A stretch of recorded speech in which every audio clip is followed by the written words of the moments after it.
হৃদয় শিক্ষায়তনে সকল শ্রোতাবৃন্দকে শুভেচ্ছা জানাই। আমার আজ নিবেদন বিভূতিভূষণ বন্দ্যোপাধ্যায়ের লেখা ঠেলাগাড়ি। সবে বিছানা ছেড়ে উঠেছি, রোদ তখনও ভালো রকম ওঠেনি। খিড়কি ধরে জগডমুর গাছটার মাথায় গোটা কতক শালিক পাখিতে কিচমিচ ও ঝটাপটি বাঁধিয়েছে। আমি উঠে মনে মনে তোলপাড় করছি যে কাল রাতের বাসি কলার বড়া, যা আমাদের জন্য রান্নাঘরে ঝুলন্ত শিকায় বড় জামবাটিতে টাঙানো আছে, তা কোন অছিলায় মার কাছে চাওয়া যায়, বা মুখ ধোবার পূর্বে তা চাইতে গেলে সেটা শোভনীয়ই বা কতদূর হবে। এমনি সময় আমাদের বাড়ির দরজার কাছে একটা ঠেলা গাড়ির ঘড়ঘড় শব্দ উঠল। সঙ্গে সঙ্গে মিষ্টি রিনরিনে গলায় ডাক শোনা গেল, টুনিদা, ও টুনিদা। অমনি আমার বৃদ্ধা জ্যাঠাইমা মার মুখী হয়ে কি একটা হাতে উঠিয়ে ছুটে গেলেন।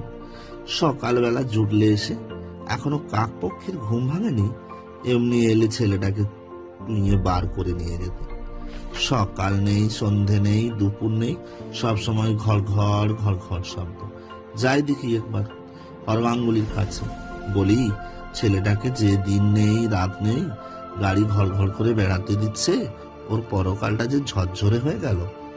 যা, এখন যা, টুনি এখন যাবে না। গাড়ির ঘর ঘর সহ্য হয় না বাপু সব সময়, যা ওসব নিয়ে যা। আমি নিরীহ মুখে পূজনীয়া জ্যাঠাইমার পেছনে এসে দাঁড়াতে না দাঁড়াতে গাড়ির শব্দটা আমাদের ঘাটের পথ দিয়ে দূর থেকে দূরে অস্পষ্ট হয়ে গেল।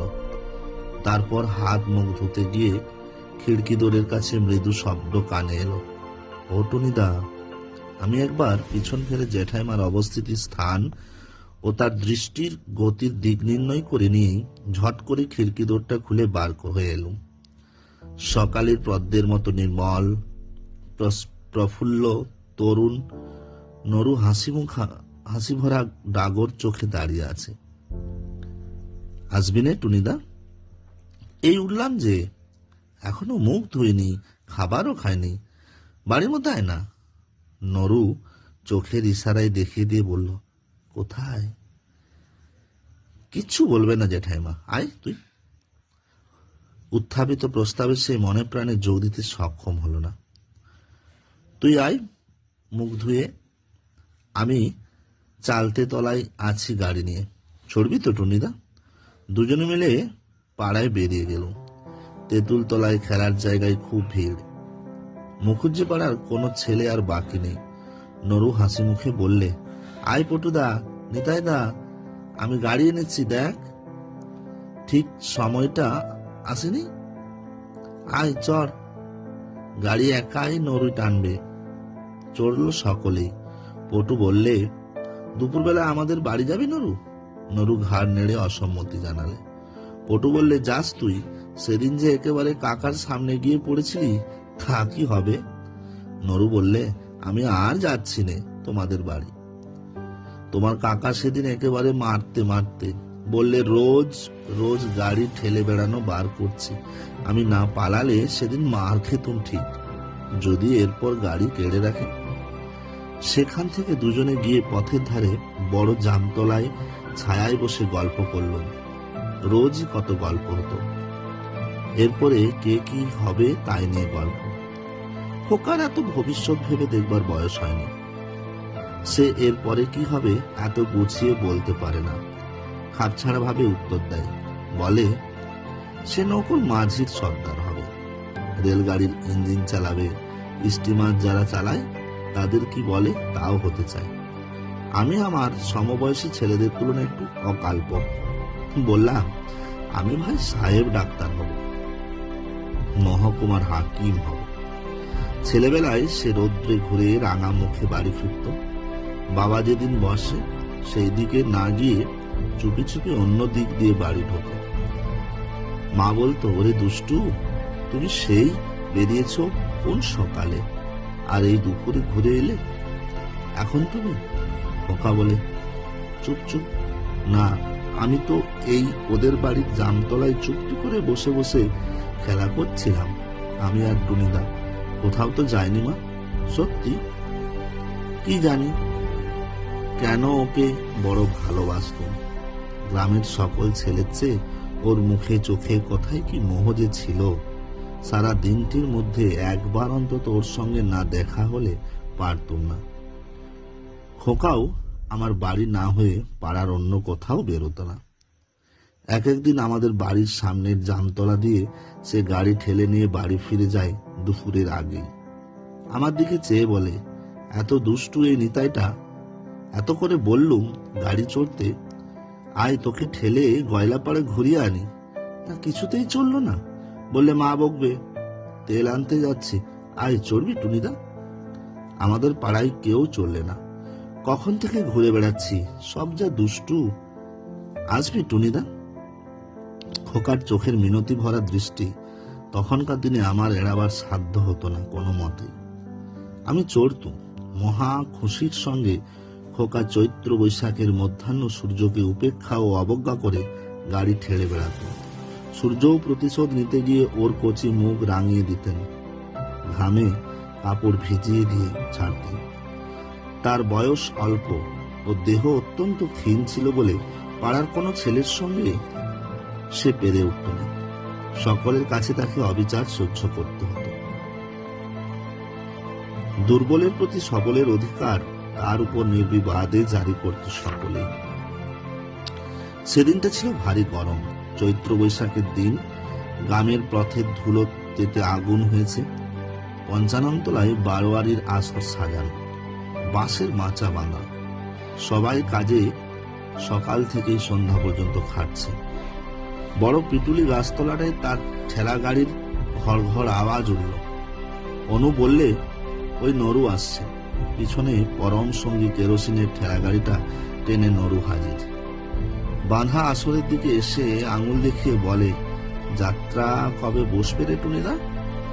সংবাদ সংগ্রহণের পর সে সন্তোষের হাসি হাসল। আঙুল দিয়ে গাড়িটার দিকে দেখিয়ে বললে, চড়বি পটুদা? পটু ঘাড় নেড়ে বলল, চড়বো, কিন্তু টানবে কে? খোকা খুব খুশি বলল, কেন আমি? আসন্ন আমোদের প্রত্যাশায় তার চোখ মুখ উজ্জ্বল হয়ে উঠেছে। পটু বললে, ধুর, তুই বুঝি আমায় টানতে পারিস? টান দিকে কেমন হয় না হয় আমাকে বসো না তুমি। টানতে কেমন পারিনি দেখো। পটুর পালা শেষ হয়ে গেলে ক্রমে ক্রমে অনু, বরু, হরু উপস্থিত সব ছেলেই উঠল গাড়িতে। এদের মধ্যে বড় ছোট সব রকমই আছে। টানতে টানতে খোকা হয়রান হয়ে পড়লেও সে উৎসাহের সঙ্গে শেষ পর্যন্ত ঠিক টেনে নিয়ে বেড়ালো সকলকে।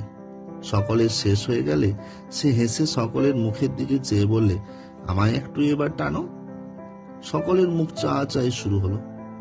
ভাবে বোঝা গেল কেউ টানতে রাজি নয় তাকে। তার প্রতি কৃপা করে তার গাড়িতে চড়ে তাকে দিয়ে টানিয়ে তাকে কৃতার্থ করেছে। এতে আবার তার পরকে দিয়ে টানাবার কোনো দাবি আছে নাকি? সকলে মিলে এই ভাবটা দেখালে। বাহ, সকলকে চড়িয়ে দিলাম, আর আমার বেলায় কেউ বুঝি নেই। আমার ইচ্ছে হলো তাকে গাড়িতে চড়িয়ে টানি, কিন্তু সমবয়সী ছেলেদের কাছে উপহাসের ভয়েই হোক বা তাদের বিরুদ্ধে দাঁড়াবার সাহস না থাকার দরুনই হোক, যেতে পারল না। সে গাড়ি টেনে নিয়ে চলে গেল। এদের মধ্যে পূর্বে কি পরামর্শ হয়েছিল আমার জানা নেই। গাড়িখানা খানিক দূর যেতে না যেতেই দলের একজন একটা বড় ঝামা ইট গাড়িতে ছুঁড়ে মেরে বসল। গাড়িখানার তলা অমনি মজমজ করে দেশলাইয়ের বাক্সের মতো ভেঙে গেল। খোকা পিছন ফিরে চেয়ে দেখে, কেমন অবাক হয়ে গেল। পরে তাড়াতাড়ি গাড়ির ক্ষতির পরিমাণ নির্ণয় করার জন্য এসে গাড়ির অবস্থা দেখেই আর একবার বিস্ময়ের দৃষ্টিতে আমাদের দিকে চাইলে। তারপর সে চাইলে আমার দিকে। তার চোখের সে ব্যথা ভরা বিস্ময়ের অপ্রত্যাশিত না বুঝতে পারা দৃষ্টি আমার বুকে তীরের মতো বিঁধল। ভাবল, এরকম যে তুইও টুনিদা এদের মধ্যে। কিন্তু সে কোনো কথা কাউকে না বলে ভাঙা গাড়িটার পাশে বসে দেখতে লাগলো। এর আগেই আমাদের দল সেখান থেকে সরে পড়েছে। তারপর অনেকক্ষণ সে বসে বসে নেড়ে চেড়ে দেখলে গাড়িখানার ভাঙা তলাটা কি করে সারানো যায়। পাশে একটা ছোট্ট বাক্স ফুলের গাছের সাদা ডালে থলো থলো বাকস ফুল দুলছিল। তাই পাশে গাব ভ্যারেন্ডার ঝোপের ধারে সে গাড়িখানা রেখে খানিক বসে বসে পরে ঠেলে নিয়ে গেল। সারা রাত ভালো ঘুম হলো না। সকালে ওদের গাড়ি ছুটে গিয়ে যদি ভাব করে ফেলতুম তবে বেশ হতো, কিন্তু কেমন বাঁধো বাঁধো ঠেকতে লাগলো।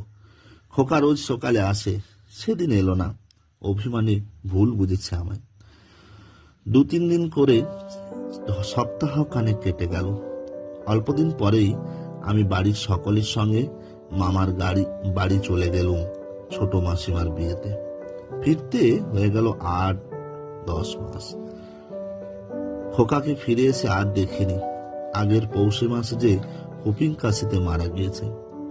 ফেরবার দিন 10 পরে একদিন ওদের বাড়ি গিয়েছিল। খোকার মা উঠোনের কুল রোদে দিয়েছিল, তখন তুলছে। আমায় দেখে বললে, টুনি, তোরা দেশে এলি?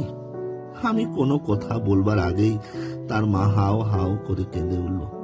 তবুও এসেছিস তুই টুনি, আর কি কেউ আসবে এই বাড়িতে?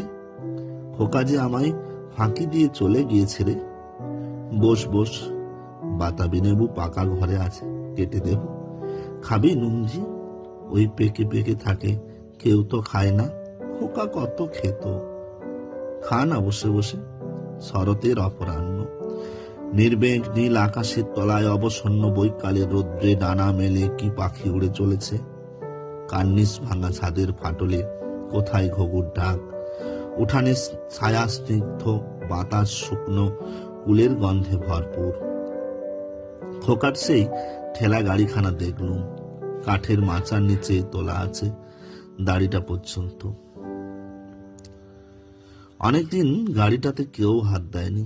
বহু কালের কথা হলেও আমি কিন্তু চোখ বুঝে ভাবলেই দেখতে পাই কত কাল আগেকার 8 বছরে সেই ছোট্ট খোকাটি ঠেলা গাড়িটা টেনে নিয়ে বেড়াচ্ছে।